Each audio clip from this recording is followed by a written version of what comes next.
వాళ్ళందరూ కూడా హిందువులే. మీరు దృష్టితో పెట్టుకోండి, క్రైస్తవులు ఇస్లాంలు హిందువులా కాదా అని ఆలోచన చేసుకోండి. 100 సంవత్సరాల పాటు ముస్లిం యొక్క పరిపాలన వాళ్ళ ఇంట్లో శక్తి లేకపోతే వాళ్ళ ఇంటి మీద హిందువులు సుమారుగా 300 యుద్ధాలు చేసింది హిందూ జాతి అన్నటువంటి విషయం మిత్రులారా ఆలోచించారు. 300 యుద్ధాలు చేసింది మిత్రులారా. వ్యాపారం చేసుకుని వ్యాపారం పేరు మీద ఈ దేశాన్ని పరిపాలనలోకి వచ్చారు.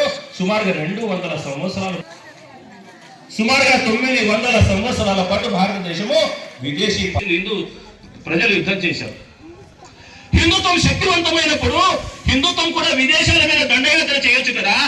ప్రపంచ చరిత్రలో ఈ రోజుకి హిందువు శక్తివంతమైనప్పుడు ఏ రోజు కూడా దురాక్రమణ హిందువు చేయలేదు మిత్రులా. అది హిందుత్వం యొక్క గొప్పతనం. ఒకరికి లేదు. హిందుత్వం ఎవరు అంటే ఒక మంచి స్నేహితుడు ప్రపంచంలో ఎవరైనా ఉన్నారే అంటే ప్రపంచానికి హిందువు మాత్రమే ప్రపంచానికి మంచి స్నేహితుడు మిత్రులారా.